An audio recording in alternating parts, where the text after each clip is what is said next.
कोई भी degree 100% useless कभी नहीं होती है। बट मैं आपको ये बता रहा हूँ कि क्योंकि आपको यहाँ पे आके पीआर लेना है और पीआर के लिए अच्छी जॉब चाहिए, और अच्छी जॉब के लिए बेसिकली अच्छी जॉब किसको बोलते हैं, जिसमें आपको पे अच्छा मिले, राइट।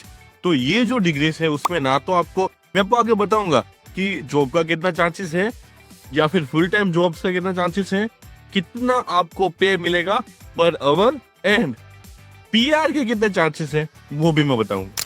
सबसे पहला जो है वो है क्रिएटिव आर्ट्स यानी कि फाइन आर्ट्स।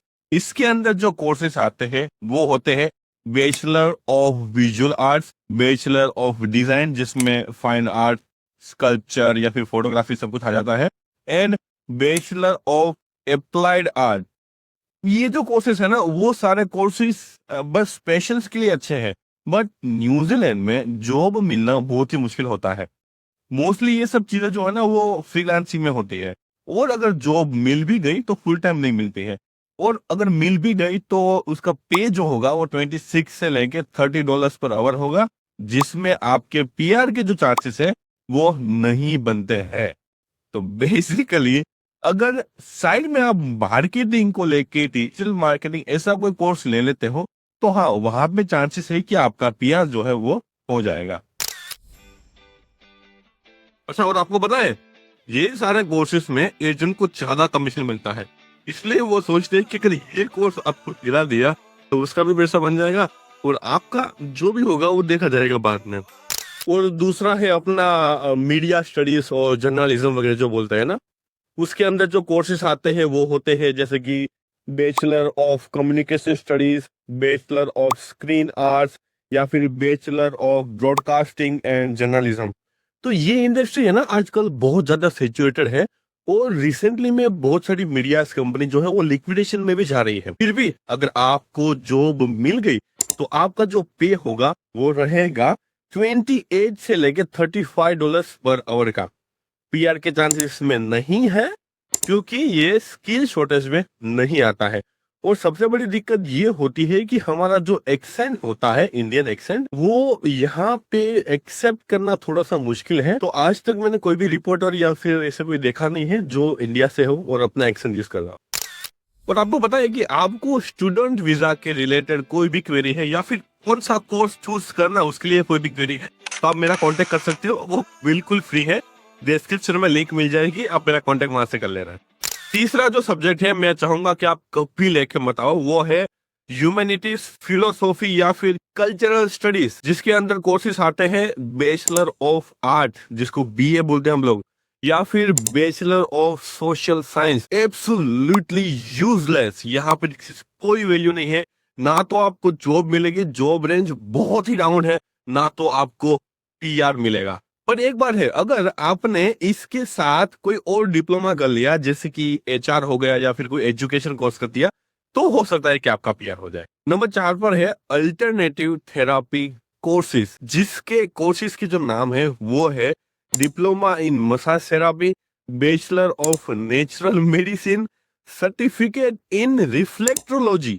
ये सारे जो कोर्सेज है ना वो भी यूजलेस है, क्योंकि इसमें क्या होता है पता है, एक तो फुल टाइम जॉब मिलती नहीं है, और अगर फुल टाइम जॉब मिल गई तो उसमें घंटे नहीं मिलेंगे। और न्यूजीलैंड में पीआर लाने के लिए आपको मिनिमम 32 आवर्स की जॉब चाहिए पर वीक। तो पीआर के चांसेस जो है ना वो ऑलमोस्ट जीरो के बराबर है। डेफिनेटली ये कोर्स लेने के बाद आपको कोई और कोर्स चूज करना पड़ेगा, तो पहले से ही दूसरा कोर्स लेके आओ ना, क्यों पैसा और टाइम दोनों को बर्बाद करना है। एक और भी कोर्स है जिसमें बहुत अच्छा कमीशन मिलता है, वो है पॉलिटिकल स्टडी या फिर जेंडर स्टडी जिसको बोलते हैं। और उस सब्जेक्ट का, उसका एग्जैक्ट अगर मैं नाम बताऊं तो वो है बैचलर ऑफ सोशल पॉलिसी, ऐसा कुछ है। अब इसमें क्या होता है पता है, ये कोर्सेज में पहले तो आपको जॉब मिलेगी नहीं, अगर जॉब मिलेगी तो एनजीओ में मिलेगी या फिर कोई गवर्नमेंट ऑर्गेनाइजेशन उसमें मिलेगी, जिसमें पे बहुत ही कम होता है। और जैसे मैंने पहले बताया, पीआर के लिए आपको $32 से ज्यादा का पे चाहिए, तो जॉब तो अच्छी मिलेगी नहीं, एनजीओ में कुछ आपको इतना पैसा मिलेगा नहीं, और दूसरा पीआर के जो चार्जेस है वो भी नियरली जीरो के बराबर है। और इसमें एवरेज आपकी जो पे होती है $26 से लेके $40 समथिंग कुछ होती है। नंबर 6 पर जो आता है वो है लो लेवल एजुकेशन कोर्सेज, जैसे कि टीचर एड हो गया या फिर अर्ली चाइल्डहुड लेवल 4 एंड 5 हो गया, जिसके अंदर कोर्सेज आते हैं New Zealand certificate in education support and care level 4 and 5 का होता है, and certificate in ECE early childhood education level 4 and 5। Now इसमें क्या होता है कि आपको एंट्री इजीली मिल जाएगी फील्ड में, जॉब इजीली मिल जाएगी। आपकी पे जो होगी ना वो कम रहेगी, 26 से लेके $28 पर आवर की होती है। बट यहाँ पर एक बहुत बड़ा फायदा ये है कि अगर आपने इसी का जो अर्ली चाइल्डहुड एजुकेशन होता है उसका अगर लेवल 7 कर लिया तो 2 साल में, अगर आप क्वालिफाइड हो गए तो 2 साल में आपको पीआर मिल जाएगी। बहुत हाई चांसेस होते हैं पीआर के, चांसेस तो क्या 100% मिल ही जाता है, क्योंकि इसमें लोग सैलरी कम होती है तो लोग ज्यादा जाते नहीं है वहां पर, और चिल्ड्रंस को संभालना, उसकी पोटी साफ करना थोड़ा मुश्किल तो होता है। नंबर 7 पर यह है, जिन लोगों ने इंडिया से एमए बीए या फिर आर्ट्स किया होता है उनको ये कोर्स ज्यादातर पकड़ा दिया जाता है, जिसको बोलते हैं परफॉर्मिंग आर्ट्स, म्यूजिक या फिर थिएटर, जिसमें कोर्सेज आते हैं बैचलर ऑफ परफॉर्मिंग आर्ट्स या फिर बैचलर ऑफ म्यूजिक या फिर bachelor of theatre and screen performance.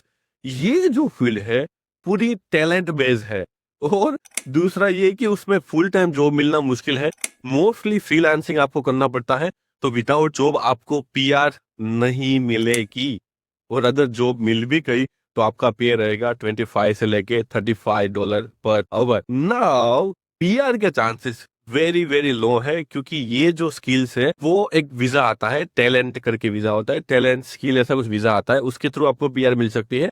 But जो स्किल शॉर्टेज होती है उसमें आपको पीआर नहीं मिलेगा। So this was the 7 courses that मैं चाहूंगा कि आप कभी मत लेके आओ, आपका पैसा मत बर्बाद करो। इसमें एक ही लोग को फायदा होगा, एक कॉलेज को और आपके एजेंट को फायदा होगा। दूसरे वीडियो के लिए बाद में मिलता हूँ।